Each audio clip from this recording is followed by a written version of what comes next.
Are you feeling so exhausted and fatigued?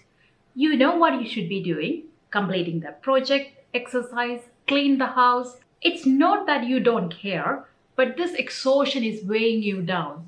And you think yourself as a lazy, unmotivated person. That was me 29 days ago. Hello everyone, welcome back to the channel. My name is Nimi. I've been experiencing extreme level of fatigue last 4 years. Most of the time, I thought of myself as just unmotivated or lazy. I've been Googling that even. Why am I so unmotivated? How can I get motivated?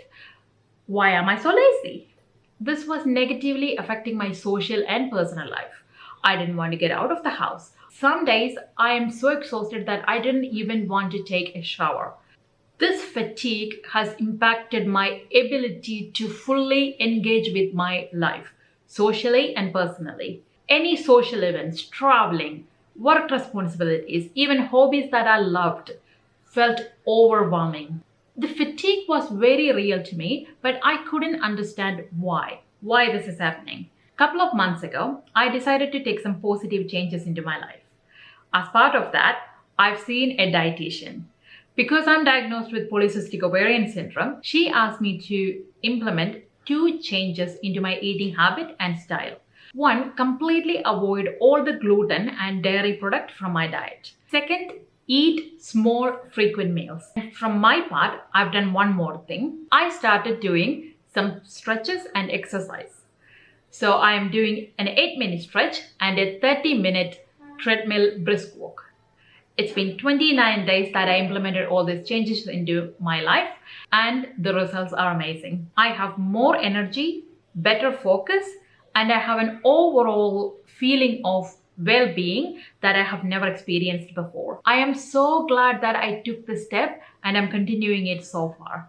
But let me tell you this, I've been to the doctors complaining of fatigue before, but he just put it down as having a new baby, having all these responsibilities, working, studying, and not having enough sleep, sedentary lifestyle, and my eating habits. I am not saying these things cannot make you fatigued. They certainly will. But these environmental stresses plus PCOS effect on my body, especially with insulin resistance and obesity, that is why I was experiencing this extreme level of exhaustion. So right now I am changing whatever I can change. That's why I started doing exercise. It was just simple beginner 30-minute exercise and an 8-minute stretch. But doing that consistently is making a big difference in my life. I never believed when someone says, oh, exercise is going to make you feel better, but I am experiencing it right now, so I have to believe it. Now for the diet. Gluten and dairy free. There are some debates still whether PCOS woman needs to be fully gluten free and dairy free. Some say that does not need to because they are not celiac or they don't have any lactose intolerance. There is no need for the woman with PCOS just because they have PCOS to go completely gluten and dairy free. But in my case, after I took out gluten and dairy from my diet, I am feeling so much better. My tummy feels so much calmer now. Otherwise, my tummy always feels upset. There is bloating, there is epigastric pain. It's been always there. I experienced a change in 3rd day going gluten-free and dairy-free. I remember thinking, oh, I don't have any pain on my tummy at the moment. I feel great.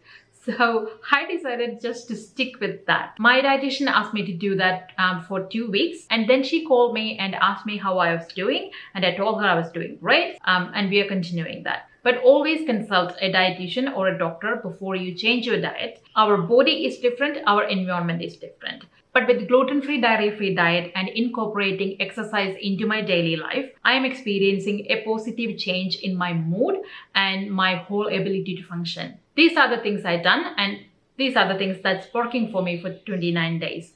I've gone completely gluten-free and dairy-free. I am eating small, frequent meals, like small meals every 2 hours. And I am doing an 8-minute stretch and a 30-minute brisk walk on the treadmill every single day. And this is day 29. I am so much better than before. But I know I have a long way to go. So this was my initial goal, to set that mindset for me to move forward. And that is happening right now. My next goal is to lower my body fat a little bit because there is no significant reduction in my weight. But let me tell you, it's only 29 days. It's not even a month. So I'm not expecting any great changes in that. But that is my next goal. If you want to know more about my journey so far, have a look at this playlist. Please take care of yourself. I will see you on the next video. Bye-bye.